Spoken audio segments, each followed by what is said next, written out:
Storytelling Podcast, episode number 7. Welcome to the Storytelling Podcast, where everything's fictional, even you. And now, here are your hosts. One of them is cute, the other two, not so much. Garrett, Zach, and Crystal. Hello, everyone, and welcome to the Storytelling Podcast, the podcast that's all about fiction, and more fiction, and telling the best truths through the medium of lies. I am your host, Garrett Robinson, author of Hit Girls, Non-Zombie, and the Touch Trilogy.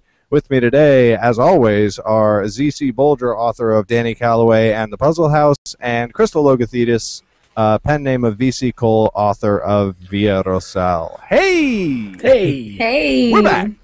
Back. I feel like it's been forever since we last recorded. I don't know why I feel that way. Right? I was feeling that way when I was driving over here. I was like, I totally felt that way. And I actually, anybody who is actually like an avid listener, hi Crissy. I only posted the audio episode today. I was a day late on that, so hopefully nobody was hovering over their iPhones last night going, he said he was going to do it today. Right, because we have listeners like that. Crissy just tweeted hi. Hi, Crissy. I will try not to spoil any alerts today. Please don't leave us. Okay. Okay, so Crissy, not Crissy, Crystal has a Twitter account, everybody. I don't even know how it happened. It just... unwillingly, she has a Twitter account. I went online and created a fake account for her, and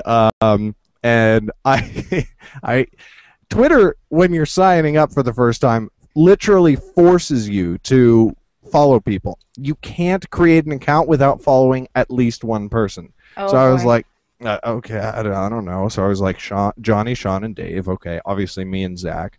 Obviously. And then, what? Yeah, obviously. And then I was like, who does she like? Jim Carrey. Okay, Jim Carrey has a Twitter account. Gosh. Who else? I really need to look at my Twitter account.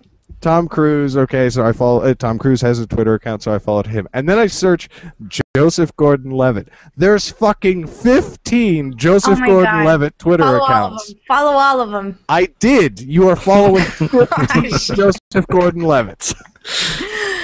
Oh my god. It's like a 3-name combo and there's 15 of them. Ridiculous. No. They're all fake Joseph Gordon-Levitt accounts. Right, or they're all fake. That was my next thought. Right. I actually don't think that any of them are real. I think that Joseph Gordon-Levitt's Twitter account is that thing that you told us about, the music website. Hit record? Hit record. Okay. Yeah. So I think that I saw a Twitter account for Hit Record, but that was it. And none of the other Joseph Gordon-Levitt accounts looked legit. So maybe they were. I don't know. I do want to clarify that Hit Record is actually a collaboration site for any sort of art. It could be paintings, drawings, photography, poems, one-sentences. So you put them on there, and then people can use them in collaboration with you. And if any major studio or someone like that decides to use it, then you get royalties from it. Like everybody who's connected to it? Anybody that basically, depending, like a lot of times people get together and like one guy will do the animation, another one will do the music, and another one will do the script for like a little short animated film. So then like if a studio buys the whole thing or someone for a commercial, then everybody that did that gets paid for it. But that's pretty awesome. Yeah, if they only decide they want the music and it was only yours to begin with, then you get the royalties for that. Wow, sweet. Yeah, it's an interesting concept. I might. I actually have a short film coming up that I need music for, and I've been like struggling with that. Maybe I'll just post it and see if somebody wants to do music for it. That'd be pretty cool. Yeah, it's definitely a good place because it's all about artists helping artists, and then also obviously making a buck, as opposed to Craigslist or places like that where everybody just wants you to do them a favor. Yeah, exactly. All right, so in other news this week, last week I was terrible. I was listening back to the episode, and I teased something that I couldn't explain or say what was going on, which was that I had started a new co-writing process with somebody, and I couldn't say who it was, but then on his podcast this week, he said it, so now I can't give a whole lot of detail, but I'm co-writing a serial with Sean Platt, and it's so much fun. Oh my fucking God. I finished the first episode Saturday afternoon. He got me the edits back Sunday night, and then I spent yesterday and today going back over his edits and da-da-da-da-da. It's like, it's as fun with working with either one of you, like, you know, it's like that level where, like, Awesome. Zach, like, our comments, and then, like, you know, Crystal, when I was throwing shit into your editing shit in and stuff, and it was amazing. It's really That's great. Awesome. That's really great. Can you tell us at least like the premises of the storyline or anything? No. Nothing. It's Nope. all tightly. Maybe we should you would make up probably the kick me. premises of the story as our brainstorming podcast. Yeah, exactly. No, it's actually it's going to come out under a pen name. And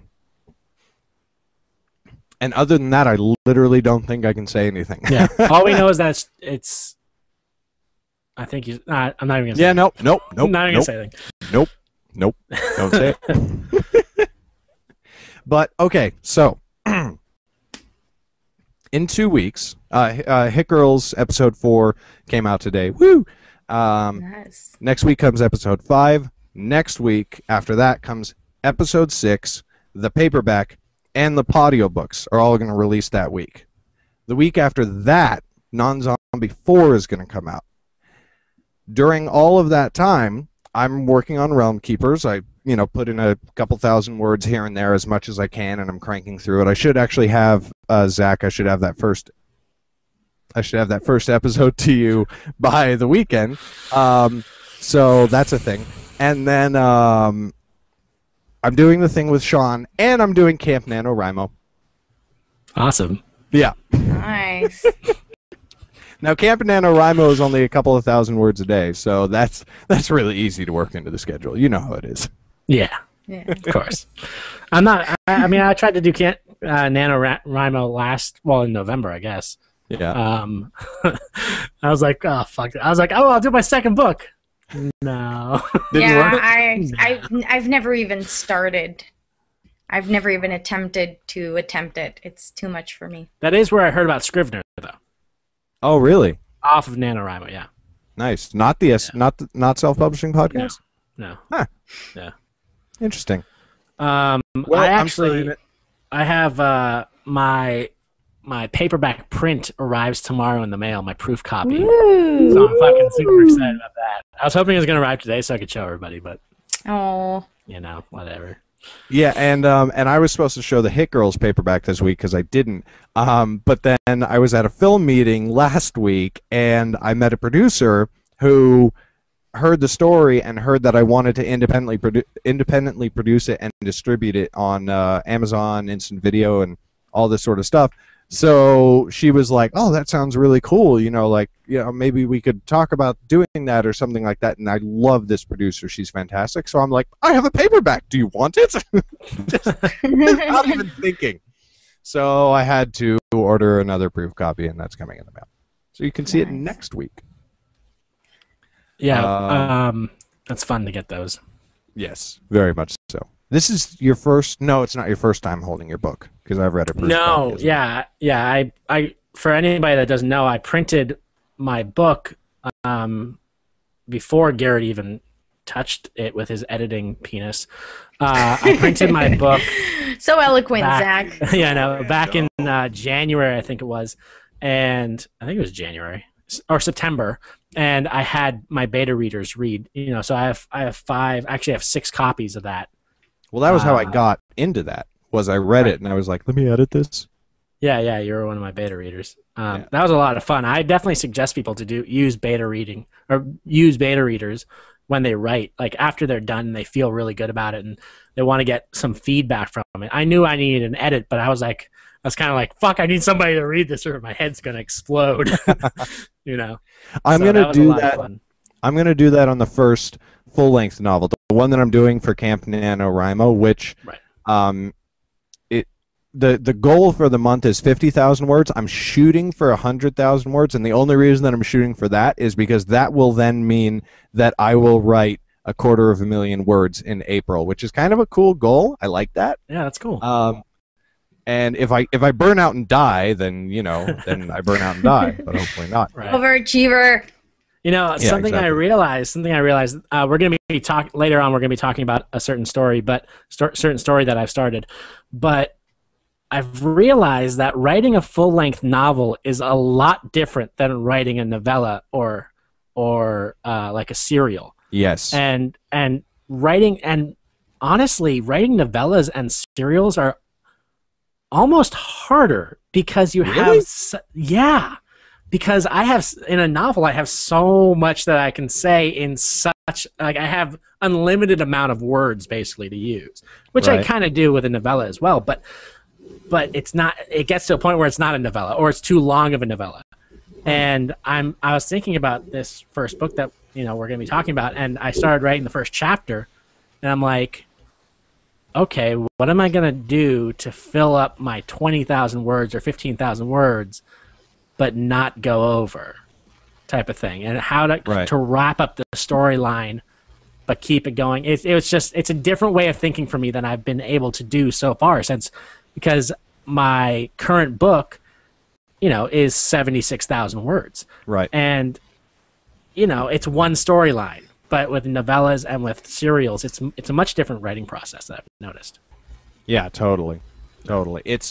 I find it easier, honestly, because I don't run out of things to happen. You know what I mean? Like when I was outlining all of Hit Girls, like the whole season, I was like, okay, I know how I want it to begin. It was the same thing that we constantly talk about with the middle. It was like, I know how I want the season to start out, and I know how I want it to finish. And then I was like, all this cool shit's going to happen in between. But eventually I kind of run out of cool shit, which is why I love writing the non-zombie books, because it's just like, here's the problem, and then da-da-da-da-da, and then the ending. Yay, I'm done, Right.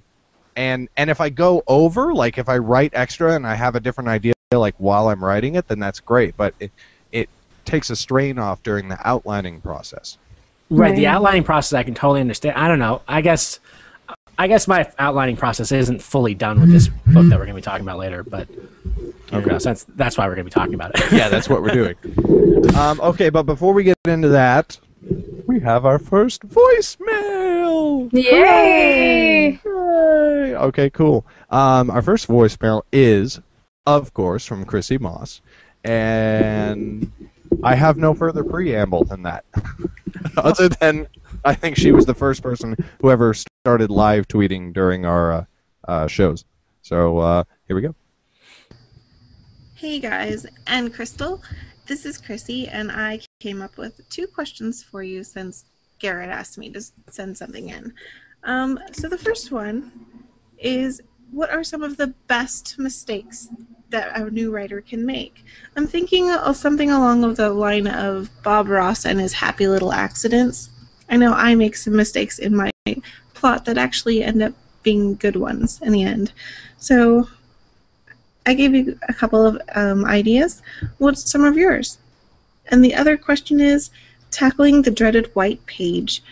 My favorite thing is actually to have a clean, crisp piece of white paper and just start writing or drawing on it, and I come up with some of my best ideas that way. But other people, they see that white page and get scared. So what's your ideas of tackling the dreaded white page? Thanks. Bye. Awesome. Yeah. The voice sounds really good, by the way. I'm never setting up a voicemail where people call in, because that's going to sound like shit, and that's just going to depress me. Yeah, and she has a hot voice, so it works. You should just call in every week. There you go. Crissy, your voice actually... super hot. Zach and I approve. I don't know how Crystal feels, but Zach and I approve. It was hot. I approve. All right. I second. Third, actually, because there's I don't know Bob Ross and his happy little endings. I'm not familiar. I don't with either. That. Forgive Garrett, my ignorance. No, that kind of went woo, but we can still answer the question. Yeah. We can still answer the question, definitely. Who wants to go for first? me, something that I'll go first. One thing that jumped into my head, which I don't know, Garrett seems to like to jump all over the shit that I bring up for my opinions. But here's my opinion on it. I personally think something that works out really well for me is when I put a lot of detail into a chapter or my writing, because especially if you're writing the first draft, you have your edits and you have your revisions that you're able to break it down, and you can really find out what the gem of the story is that you've written or you've added in there. Obviously, you don't want to go crazy with it, but I've always found that that's always been something that people say. Some people have said, "Oh, I put too much detail into what I write," which is the way I like to write.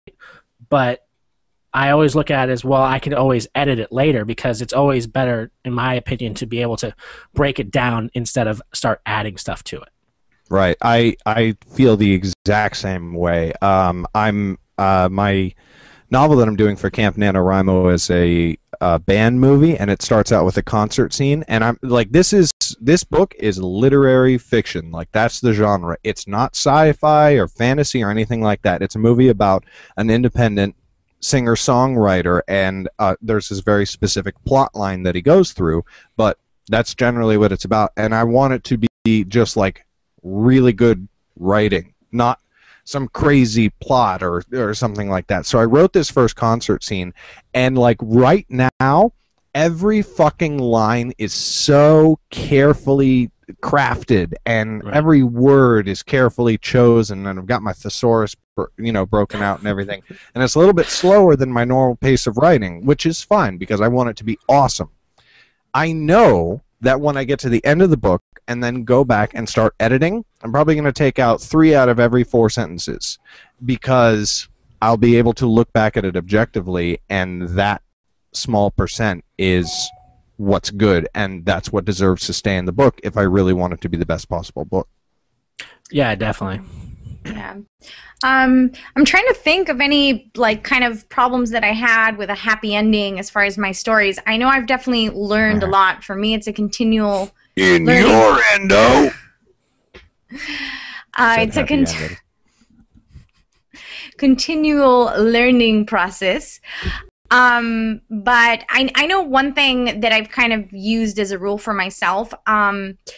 A lot of times I have a story, I have a very specific outline for it, and my first instinct is to want to stick to it, because I feel like if I deviate, then I'm going to get into trouble, and that's going to cause problems. But I've actually learned that it's okay if I, maybe something comes up and I deviate once and I do some little change or plot twist or something I wasn't planning on doing originally, as long as I don't do it twice. Because then if I do it twice, then I get into a clusterfuck and I can't get out of it. But once is okay, and looking back, I feel like my stories where I've kind of gone with my gut instinct at least once at every turn have been a lot less lackluster. They've been more interesting than the ones where I kind of just stuck to my outline and all that.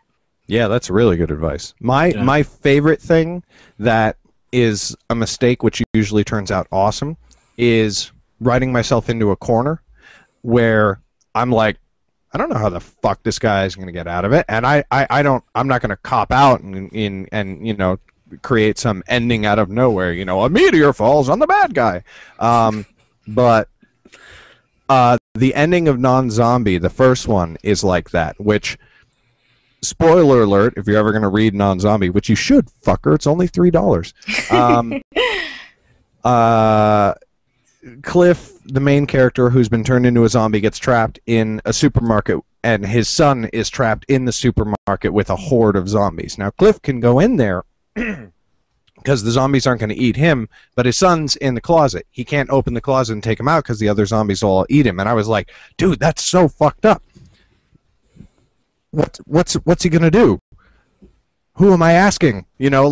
And I had to think up the whole last ending scene, and that is one thing that reviewers consistently say and that people constantly tell me about is dude, that last scene is fucking awesome. That was a really good last scene. I when you bring it up, I totally remember that scene and going oh, that's a great handling for that situation. Because I could totally see how that could be oh shit, I wrote myself into a corner. Okay, how do I get out of it? Instead of, well, let me go back and rewrite. You know? And as with many problems in life, the solution is zombie Pac-Man. That's right. That's right. Exactly. Something else that I just wanted to bring up real fast was for writing and then young we should adult. move on to the second question, and then we should get on to the topic. Writing young adult or children's books. Personally, not using a thesaurus for that, because you can if you're a kid, if you're writing for a young adult or a kid, and their vocabulary isn't high enough, and you're putting in these words, they're going to hit those words, and then eventually just not want to read your book anymore because they're not understanding certain aspects of it. That's a good. I never thought about that. Yeah, I never thought about that. Yeah. I think even for adults. That explains Twilight. Holy shit, we've solved it! Now, the second question was... the blank page. The blank page. Yeah, I want to start. Can I start with this one? one? Crystal, ladies first. Okay, so I used to be so panicked by the blank page. It used to be just the most terrifying thing, because I think for a lot of writers, you hit that blank page and you go blank yourself, and you think that maybe you've already written everything you're ever going to write, and it kind of sucked anyways because it's not as good as you hoped it would be, and it's just kind of like a momentary panic that you're just never going to write anything again. And okay, Dave. So I actually, like 3 weeks ago, I had the blank page issue. I actually wrote myself into a corner in this one story that I was really passionate about, that I was going to work with Zach on, and I've still not found an ending that is real enough to me that I want to use, so I kind of parked that to the side, and I still have to finish the editing process on Via Resolve, which is very tedious because I didn't know Garrett at the time, otherwise things would have been very different. So anyways, I decided to just start from scratch and try something fresh, and I literally sat down in front of a blank Word document, and I decided to just go with it. I decided to write whatever the hell came out, completely organic, stream of thought, no preconceived ideas of any kind, and I promised myself that I was just gonna basically drive it to the ground, get into any corner that it went to. I didn't care if it was gonna end up being only a paragraph long or 1,000,000 words or what. I just started writing.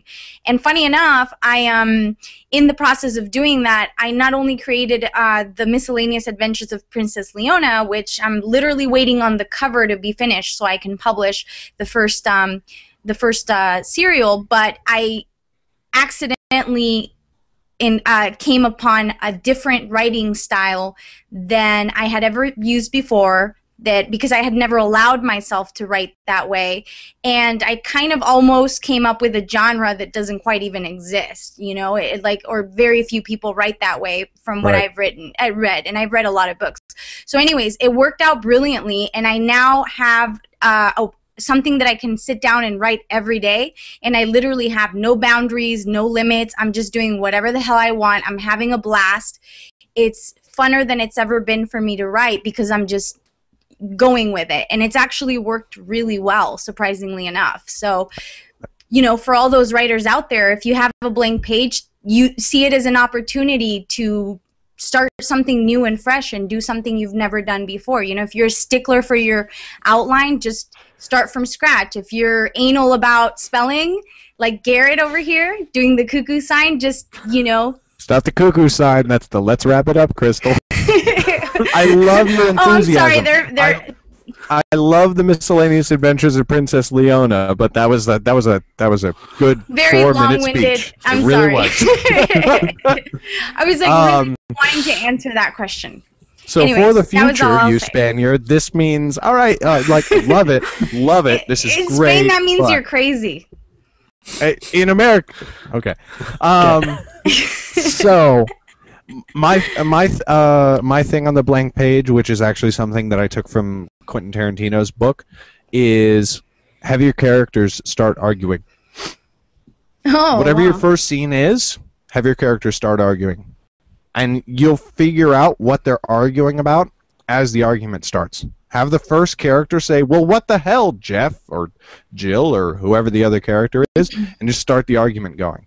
That argument probably won't even make it into your final book, or script, but you start to learn about your characters, and you start to learn what their conflicts are, because you don't know what their conflicts are until you know them, et cetera, et cetera. It goes both ways. That's my favorite thing to do. And especially when it's like a funny book, or it's supposed to be funny, or whatever, I just love having characters argue, because I can argue all fucking day, and so I like doing it. Yes, you can. Shut up. For me, it's actually describing the location and really setting the scene, because for me personally, once I actually have a location, I'm able to put my characters into that location and situation, and then figure out where it's going to happen from there. So that's just for me personally, because I'm more of a I don't know, a descriptive overall kind of writer, like what is happening in this full scenario. One other thing is that, it's just kind of just sitting down and confronting it and doing it, because I've run into a lot of people. I have a friend that I was consulting with a month or two ago on his writing, and he has a full novel that's been edited. It's back from his editor, and it's been edited for a year, but he hasn't touched it. And the reason why is he just hasn't confronted it. Now, I told him, like, dude, take one chapter. You have 24 chapters. Take one chapter a day. You'll have it edited in, a month. And it's like one chapter's, 6 or 7 pages of correcting edits. It's not that big of a deal. And so it's really breaking it down. I wrote a very ungentle blog post recently called, which is actually my most popular blog post ever, funnily enough. Mostly because it got tweeted by Johnny B. Truant, and it was, shut the fuck up and create your fucking art.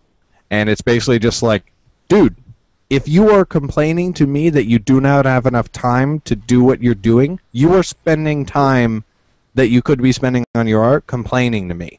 And anybody that I know that has actually completed something, they just keep going. Like, Crissy is writing. She has written books. They are on Amazon. I have read one of them. It's like, she produces. And so she comes to me and she's like, I'm having this specific problem with finding enough time to produce. And I'm like, that's handleable. But god damn, does it piss me off when somebody's just like, oh, I can never write, I can never find the time, and then, I don't know what to do after that. And it's like, I can never get time away from my family. And I'm like, why are you talking to me? Your fingers should be typing on a keyboard. Shut the fuck up. Yeah, that's my viewpoint. Like, if you have the opinion that you are producing, like, if you have your own mindset where it's like, yes, I wish I could produce more, but I'm producing and I'm getting stuff done and whatever, you're fine. You're not in that boat. But just like, at some point, if you're complaining about how you can't do what you want to do, you need to just shut the fuck up and start doing what you want to do. I don't know any other way to say that. So. Yeah. Yep. No, it's totally true. I mean, if you find yourself watching TV, it's like you can be using that time. It's like, okay, that's your personal time if that's what you're justifying it as, but sometimes you need to fucking do that to get your shit done. Totally. Yeah. Well, I think there's 2 types of writers out there. There's writers who write, and then there's people who like to consider themselves nostalgic potential writers. Like, they like the ability of saying, oh, if only I had time, I would be a writer. But they right. really or they have aren't. A great story idea, but they're afraid of rejection. And this is all getting into, like, self-motivational, like, go out there and do your thing, which actually, there's a few episodes on the self-publishing podcast that are great for that, which were actually what got me to, like, really start. I wasn't even considering writing, and then I listened to 1 or 2 of their episodes, and it got me so motivated that I was like, I'm writing now. Like, this is happening. This is a thing. So, awesome. All right, let's get onto topic, shall we? Sounds good. Okay, cool.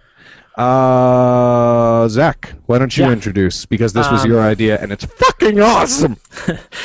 So what we're going to be doing today is we're going to be just doing a brainstorming session, and the way I came up with this was I started reading a transcript. It's a 150-page transcript between George Lucas, Steven Spielberg, and the co-writer of Raiders of the Lost Ark, the Indiana Jones movie. and it's literally just them sitting in a cabin around a table and brainstorming on Raiders of the Lost Ark and all the different aspects. Like, if you read this thing, there are things in there like you're like, that would never fucking work in Indiana Jones, you know. But it's great knowing what came out of that, and it's being such a classic movie. And then hearing these ideas, you know, like Steven Spielberg at one time was like, oh, he should be crazy gambler, and Lucas is like, I don't know, he doesn't really feel like that, you know. And they're talking about how his look. Now, if nowadays you go, oh, the Indiana Jones look, you automatically know what someone's talking about. Right. But they based it off of somebody else. You know, they based off of a Humphrey Bogart movie. Mm-hmm. So there's all these different aspects to it. I suggest you read it. I'll have Garrett put the link in the show notes because it's fucking great. I'm not even fully done with it. It's great. But what I wanted to do is I wanted to do a brainstorming session so that people can get an idea of how brainstorming works. Garrett and I have done this before. Crystal and I haven't, or I don't know if Crystal and Garrett have, but basically what it is you have There's your not general much we idea. haven't done. In your endo. In your endo, actually. Sorry. No. I've lost my train of thought now. Indiana Jones. Because that's what Indiana Jones does. He fucks lesbians a lot.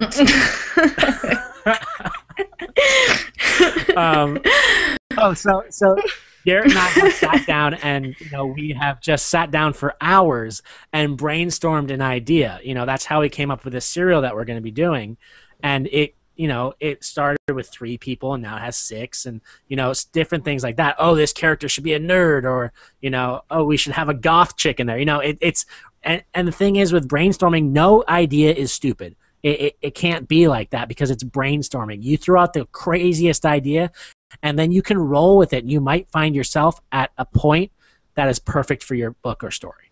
Totally. So and that being said, give it to us. I'm so excited about this. Okay, so and one important be releasing thing that he forgot to. One important thing that he forgot to mention is we're going to brainstorm the story. Then we're going to write the story, and we're going to publish it by next week. Like, that's the challenge that we've set for ourselves, which, like, I don't know how we're going to do the cover art. I don't know how we're going to do it. It's happening, though. Yeah. Right. Okay, so basically, this is your classic ninja story. Okay? And, but it takes place in a fairy tale land, and it's called the Ninjabread Man. And it's basically the gingerbread man is a ninja, and he's on a quest to avenge the death of his gingerbread parents when he was a young child. Right? We don't know how he. Cue plot twist. All right. All right. So he's avenging his parents. He's on a quest to find basically whoever runs the Green Fairy Syndicate or something like that. Okay. I have the first chapter so far, but here's what we need to work out is along the line he's going to run into different people. Okay. Currently he's run into the Pied Piper, and there's machine guns in this world. Okay.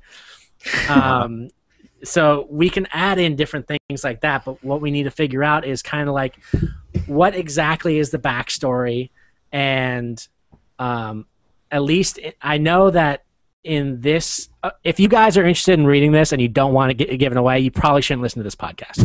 I'm just gonna put that out there right now. Yeah, the story that we're about to come up with, surprise, spoiler alerts. Yeah, exactly. Okay, so the ending, or the main boss in this... Did you see Crystal's fucking face? Did you see Crystal's fucking face? Not. We'll have to make that into a GIF. You need to go back and watch the YouTube video.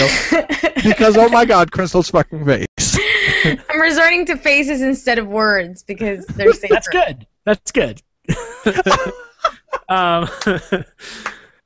So... All right. First idea. Hold on 1 second. I'm just going to give you a little bit more story on this.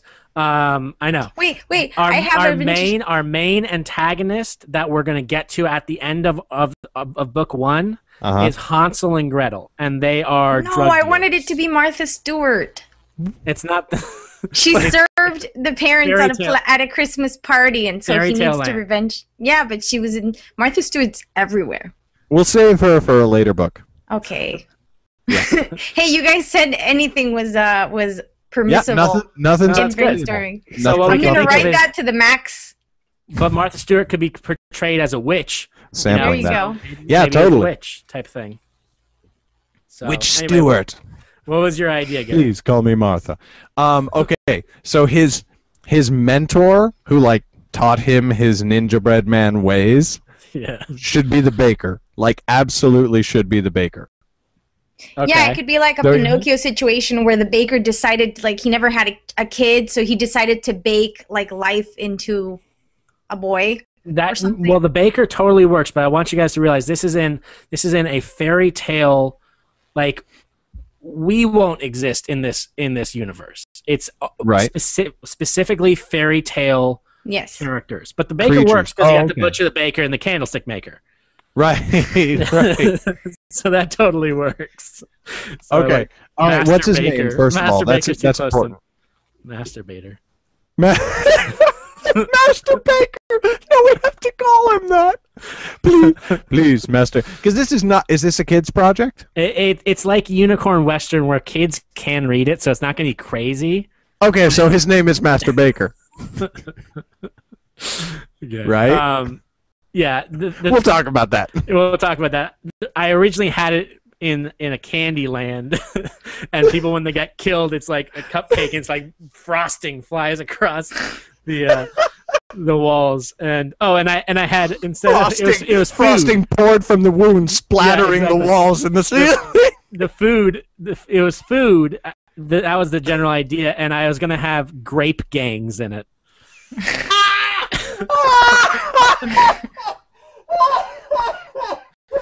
Oh my God, you guys.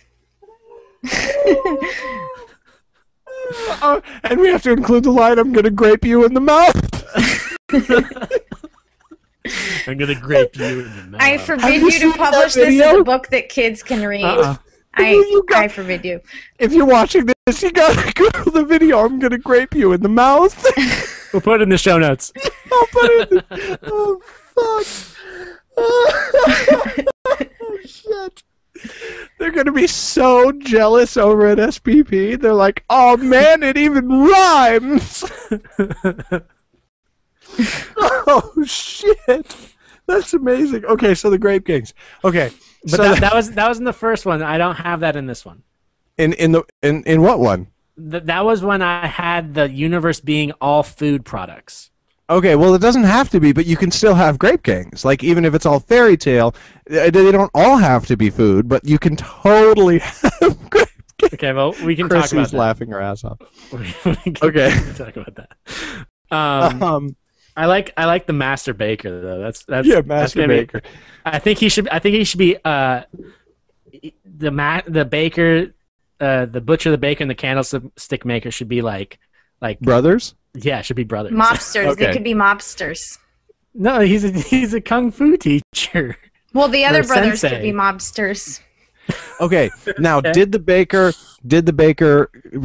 bake life into the gingerbread people, or because then they're not really his parents? Yeah. But see, I don't think he did. I think because it wouldn't make sense to do that because you wouldn't have his parents. They would just be other gingerbread people. Unless he's avenging Master Baker. Master Baker could have gotten. He was his student. Yeah. Or he was kidnapped. That could work. If you want to keep it lighter. That's a possibility. I feel like avenging the master is a little cliche. He has to save him more than avenge him, because then he's an adventure. It's not very light, Crystal. I mean, the first chapter that I've already written, you have the gingerbread man, or the Ninjabread Man is following the Pied Piper. And the Pied Piper basically goes into an opium den, but they're smoking mint leaves. And it, like, at one point the Nutcracker like grabs him. He's like, give me one on the house. He's like, all right, give him an ounce on the house, and it's mint leaves. And he goes upstairs and there's all these armed guards, and then you see that the Ninjabread Man is sitting there in the window. And he's like, give me the caped man, because he has a cape on him. And the guys are like, fuck that, and they pull up all these machine guns and they start killing. They're trying to shoot him, but every time he cuts somebody in half or throws a ninja star into their head, they burst they burst into fairy dust. Is that going to be everybody? Because I love the idea of frosting blood. Yeah, or like if it's a stuffed animal. Maybe we can do frosting blood for if they're not dying, but if somebody dies, they burst into fairy dust. Okay, awesome. Yeah. And then I have there's one point where Pied Piper is at the end, somebody sneaking up on the Ninjabread Man. He's like, I can't tell you anything. They'll kill me. And he's about to kill, and he throws a ninja star back over his shoulder. It hits the guy in the head. And he bursts behind him and he leans up and he goes, "What do you think I'm gonna do with you? Play checkers?" Is that from something? No, I just made it up. Okay, that's awesome. Because what do you think I'm gonna? That's a great line. That's a fantastic line. Okay, we should totally. I don't know if you feel like. I don't know if you feel bad about this, but you shouldn't, because we can totally change it to work. We should take a page from Terry Pratchett's book and have a race of fairies that are like hard drinking Scotsmen. Sure. Hell. Love it. Because if you've never read The We Free Men, I'm going to put that shit in the show notes. If you've never read The We Free Men, that is the greatest fantasy comedy.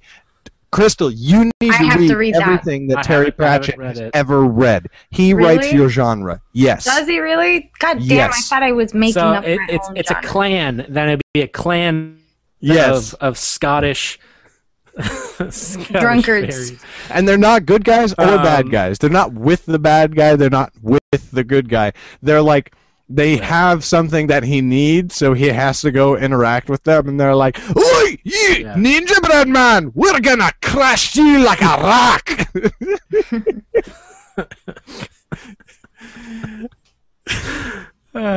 That'd be good. I definitely want to have Tinkerbell in there somehow, but it doesn't have to be with the Scottish fairies. She can be part of some other thing. She can be in a later one. I'll just tell you right now, for a later one, this is so fucking dope. I did research into hold on. Okay. So. Oh god. Oh my god, Garrett is having so much freaking fun with this. It's insane. The Scottish fairies want to not in a sexual way. They want to have Tinkerbell give them like a sprinkling of fairy dust so that they can all like fly. Basically like a flying party where it's like not all fairies can fly. Tinkerbell has the dust that allows them to fly, so they're like, if you have Tinkerbell come over and do a flying party so that we can all fly around, which is like a total allegory for like, you know, heroin or coke rather. You know, it's like, if you have Tinkerbell bring the fairy dust, we'll give you what you need. And the Gingerbread Man and Tinkerbell are ex-lovers, so he has to go convince her. And ask her to tinker on the wee Scotsmen. I need you to tinker on them for me. I don't do that anymore. Maybe. I'll note it down. All right, it's just an idea It's in a the good wheelhouse. idea. It's an idea. What was I saying? I want to say Snow White. I want Snow White in here because, and I want her to be a fucking kick-ass ninja, but she has a twin sister. I don't know if you know, but Snow White actually in fairy tales has a sister, and her name is Red Rose. And I'm thinking it's a fucking bad. You know the red chick from G.I. Joe, the red ninja chick. I'm picturing that chick. You know, but like, a bad guy, and Snow White's a good guy. You know, you should have like some other princess that like Goldilocks or something from a fairy tale that's like totally a bitch and annoying, and they keep getting distracted because they want to go beat her up or something, or you know, like just some antagonizing. And they get into fights. Real quick, I just have to mention, I don't know why this is, but in Google Chat, Crystal, you totally look like you're topless. So anybody who's only listening to the audio feed is really missing. Oh, my bad. Crissy says it's rose red, not red rose. Rose red. It is rose red. Okay, and then they should have a third sister named Black Mamba.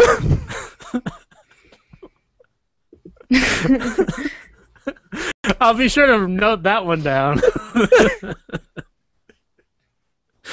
Okay, so it's official. Garrett's going to be writing this in the. Oh my God, this is the greatest thing ever. So, you know what? I want more than anything else. I want to hear Johnny's reaction because he and Dave are the only ones that I know listen to this podcast. I want to hear what Johnny and Dave are like. I want to be watching them when they listen to this episode. Well, if Dave's listening right now, he should tweet us. If Dave's watching right now, he's gonna go, "Fuck, another unicorn western! God damn it!" I think it's a fucking great idea. This is the best idea ever. Okay, so let's. How much time do we have, Garrett? What are we at?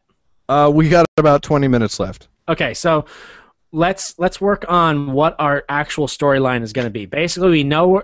I want him starting with the Pied Piper introduction because I think it's a great introduction. Then we can find out backstory in chapter 2. Okay, so when you say Pied Piper introduction, how do you mean? Like what? It's basically the chapter that I've already wrote.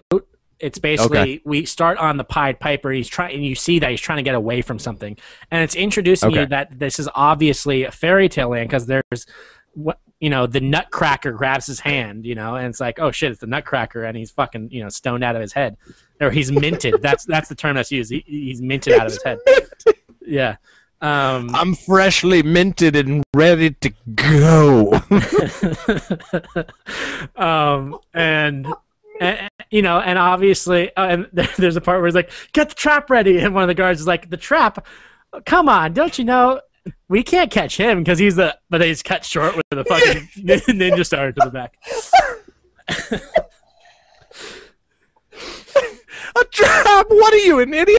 We can't catch him. He's the ninja. Basically, he actually needs to say the word hork. Hork. He's the Ninjabread Hork. That works in television and movies and film. And comics. It would be awesome in a graphic novel.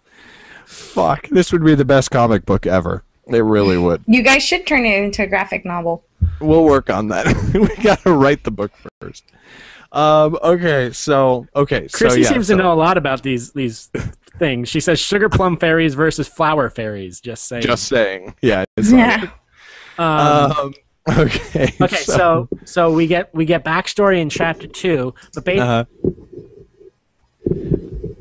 basically what he's found out is he needs to. Okay, you froze for a sec. Has he found out that Zach? He needs to get Hansel and Gretel? Am I frozen? You did freeze, so just back up a little bit. Yeah. Okay. Go a couple of paragraphs chapter back. 2. Yeah. Uh-oh. Yeah. Chapter 2. Yeah, go ahead. Are you? Am I frozen? No, you're not frozen. Okay. In chapter 2, we're going to find out his backstory. Okay. Wow. Crystal, are you fucking with something? Okay. I'm not doing anything. Okay. Here are my Are you not hands. turning on Google Effects or something like that? No, what Google effects? I just check. No, don't turn them on. I'm like, is there a Google effect to make Zach shut up? That's impossible. Zach, can you hear us? Are we good? Yeah, I can hear you. Okay, good. So Okay. carry on. Chapter 2. So, chapter 2, we're going to find out his backstory. But have we found out that he needs to get to Hansel and Gretel by this point in time, or is I think he that's a good. I think because of length, because of Length and girth. I think that's a good point to. I think that's a good point too because it's not a very long story. We don't have much else to go on, so it's like he catches him and he basically interrogates and finds out that that's where he has to go, and then the rest of the thing is his journey there. But in order to get to Hansel and Gretel, he needs this other thing, and that's when he goes to the Scottish fairies, maybe? Yeah? Maybe. Hansel and Gretel are going to be in the Black Forest. The door will only open if he plays a magic kilt, a magic bagpipe. That he has to get from the Scotsman, the Scottish fairies, and Hansel and Gretel set it up that way because they know that nobody can ever get the Scottish fairies to do anything. So he's like, "Hey guys, I got a bagpipe for you," and they're like, "Oh, that's fucking great! Now get the fuck out!"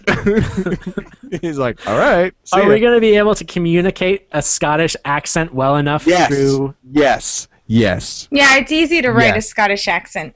Yes. Read I the was Wee having Free fucking Men. difficult. Okay. Read the Wee Free Men. You actually can't understand it sometimes, just like Scottish people. It's amazing. Okay, so in between getting the Scotsman to give him whatever it is, not necessarily a magical bagpipe. You gotta admit that's great, though. Weigh in on Twitter. Let us know if it should be a magical bagpipe or not. Or like they could be told that there's like just like there's an end of a rainbow. That the Ninjabread Man knows the location of like a fountain of pure whiskey that never stops flowing or something. So then they agree to follow him around and help him so that they can get to that magical land within the magical land of free-flowing whiskey that's free. What if the 100 magical whiskey fountain? Scottish people, Scottish fairies follow him. What if he goes to the Scottish fairies? What if he goes to the Scottish fairies and they agree to work with him after he talks to Tinkerbell or whatever, and then he's like, "I need the magic bagpipes or the claymore or whatever," and they're like, "Oh, that." We sold that to the leprechauns. Good. Yes, because there needs. Good. He's like, "Very well. We're going to the leprechauns," and they're like, "Oh no, you can't fuck with the leprechauns, man. Those are some fucking crazy motherfuckers." You can say that in fewer words. Yeah. Yeah, exactly. Without so many F-bombs. I like the idea of them selling it, though. That's a good idea. Because it moves us along that he needs... Now he has to find somebody else. But I want to have another obvious fairy tale character right in there. Maybe you sold it to somebody else. I don't know who, though. Well, currently Pinocchio... no. The town that the Pied Piper is in is called Red Hood Village. Okay. So we have a little Red Riding Hood reference there. A little bit of the Bloods going on there. That's right. Go to the Crips. I just had a thought. I'm trying to think here. Yeah. Crissy, weigh in. What if it's Crissy, go. What if it's Crissy said Puss in Boots? I would feel like we're ripping off Shrek a little bit. Yeah, I'd be a little too close. What I did think of was Talking Donkey. Jiminy Cricket. Oh, okay. Jiminy Cricket. He could be a hardened pond dealer. Yeah, what's the hook? What's his spin? Yeah. He's a loan shark. Yeah, exactly. Jiminy Cricket doesn't seem to fit for that character, though. He's really small. He is really small. What about like the dwarfs from Snow White? Since they were jewelers or whatever, they own a pawn shop and they're mobsters or something. The dwarfs are going to come in a different. And then in the end, the leprechauns, the wee Scotsmen, and the dwarves all have a massive fight because the dwarves are British, the leprechauns are Irish, and I don't know. And the dwarves are small. They're all small. But they're the biggest ones. Yeah. Okay, maybe not Jiminy Cricket. It could be Hagrid. No, we cannot use Hagrid. Cannot be. It could be Dumbledore. It could be Gandalf. It could be Harry Potter. It could be Gandalf because there's no copyrights for Gandalf, right? What are you talking about? Nothing in the world is more copyrighted than Gandalf. What? Wait, He's Gandalf the most copyrighted person in the world. Gandalf is the one from Lord of the Rings, right? Yeah, they sued Harry Potter when Dumbledore first became a thing. I thought the Lord of the Rings was written. It wasn't written over 100 years ago, because the copyrights run out. I knew that. Yeah, well, no, but it was released in the 60s, and though the 60s was a while ago, it wasn't 75 years ago. Right. No copyright on Gandalf. They just fucking sued a pub the 60s in Ireland years ago, by the way. Really? What? No, it wasn't. The 60s? Oh, yeah, What? Never mind. I'm thinking 60s. Lay 60 off the years mint ago. leaf. Plus. Yeah, 60 seriously. years ago. Jesus Christ. No, you said You're all 60. I terrible. thought 60 years. Little boy blue, Crissy says. That's a good one. Or it could be like a pedophiliac Little clown. Boy Blue in fucking Red Hoodville. He's the lone Crip in the town of Bloods, but nobody can fuck with him. No. There should we only don't be want him females going in back that to Red Hoodville. To Red Hoodville village. We don't want him going back there. We need a new location. Okay. But he could be like Prince Charming's like person, or I don't know. It could be There's Twinkieville. You could have a scene They where all the they Twinkies... ride Harleys and they wear gigantic cut-off leather vests. The three bears. They're bears. You know what I'm saying? I think there's too many group characters. You should have like an individual one. We have the Ninjabread Man, and we have Tinkerbell, and we have... but then everybody, like the Wee Men is a group, and then the like Snow White Yeah. and her sister. Well, that Snow White and Sister is not coming for another book. That's gonna be. Oh, okay. Okay. I like the three bears being a motorcycle gang, though. But they're Not necessarily in this one, but they're bears. You know what I mean? Like I you don't. got to lay lots of subtext in there. I don't get it. I don't either. Bear is a term for a very large, very hairy, very aggressive homosexual man. Oh. Yeah, you'd have to put a lot of subtext in there. Yes, you would. Okay. So, all right. So let's get back on the block. Yeah. So he goes to the Scotsman. They say, "Oh, we sold it to Little boy bluish. Little Boy Blue, Little Boy Blue Balls." So they go. He's like a 50-year-old virgin. The lives with his Ninjabread mom Man and shows dad. up with Tinkerbell, and Little Blue Boy Boys is like, "What? Hey, what's up? How's it going?"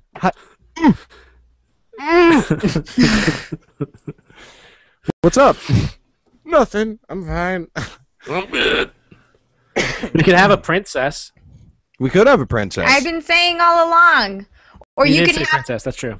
you could have like a prince in blue, like a typical like fairy tale prince that is like perfect, but then he's actually like the owner of the pawn shop behind the prince's back because she's very high maintenance.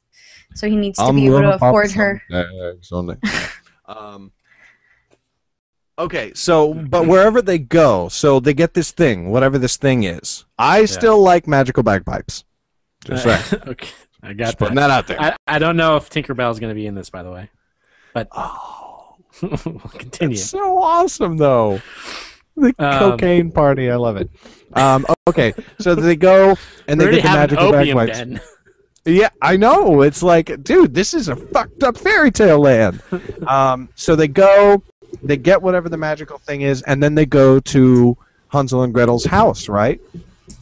Well, it's gonna be the Black Forest, and then they're gonna have to battle through all the shit that's there to get to them. Crystal, stop playing with your microphone.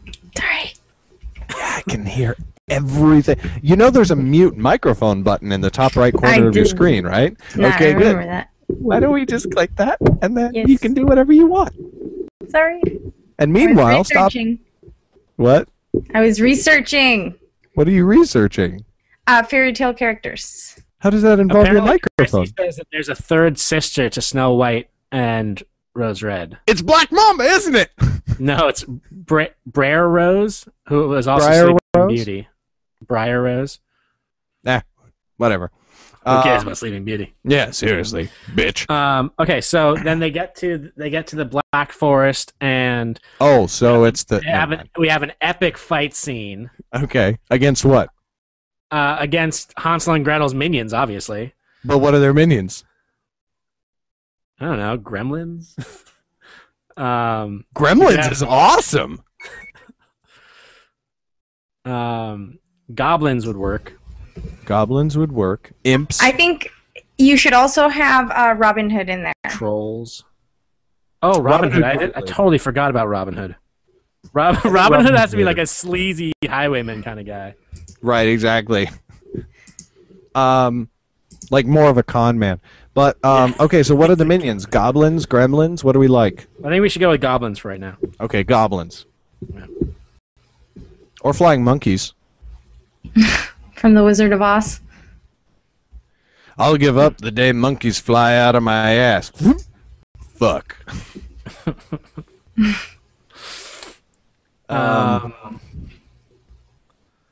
Okay, so whatever that is, they battle the minions and then they get to Hansel and Gretel. What's like? Do you have a hook for the ending? Do you have like a Well, yeah, Hansel and Gretel are not the head of the Green Fairy. They're just basically a subsection kind of thing. Okay. They're not. You know. I haven't totally figured out who is behind the Green Fairy yet. Let me type it into the chat what I thought, just so that I don't give it away to people. Okay.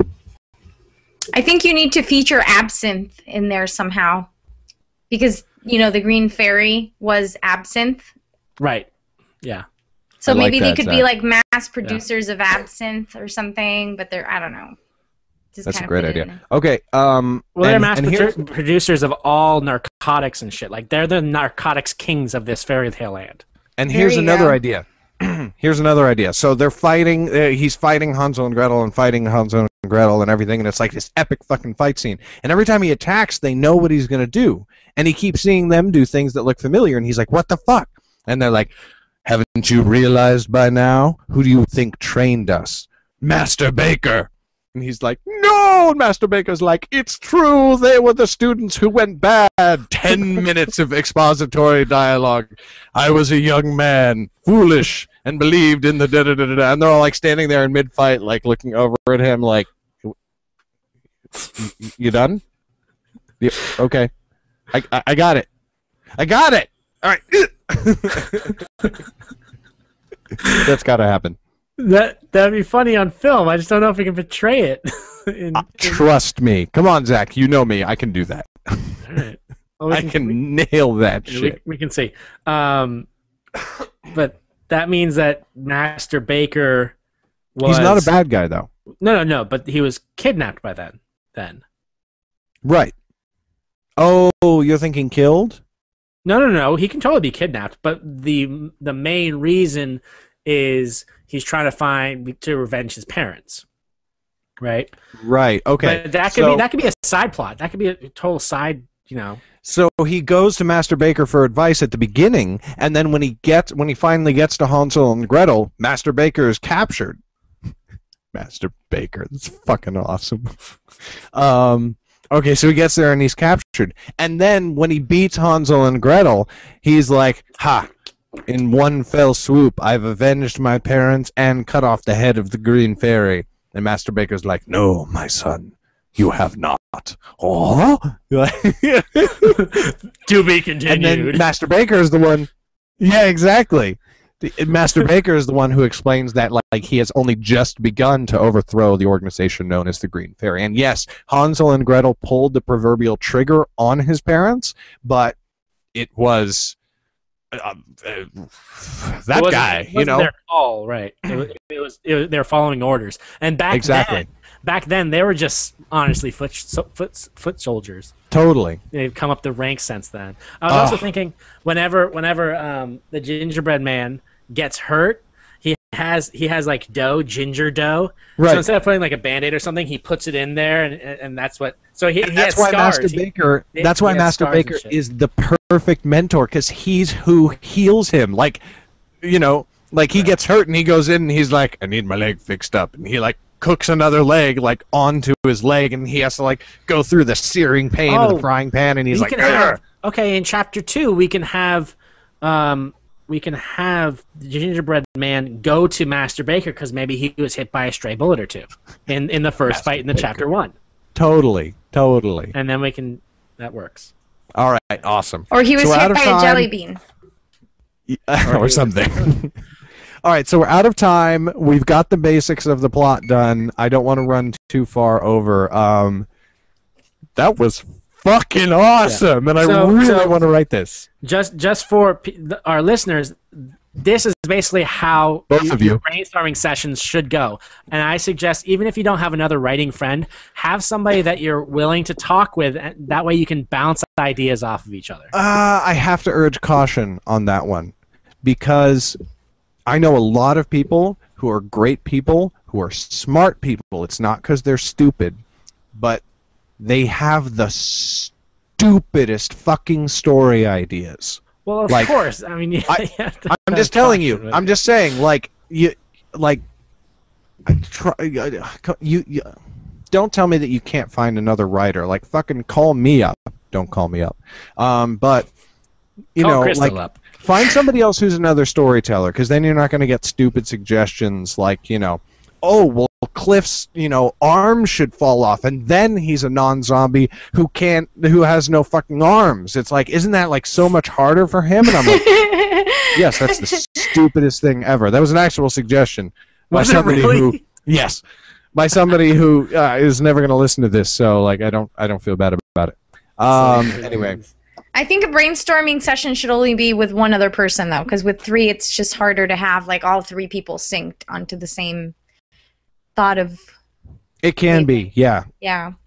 It can be for sure. So like, I like to. You can make three work, but it's got to be three people who are like really closely connected sexually. All right.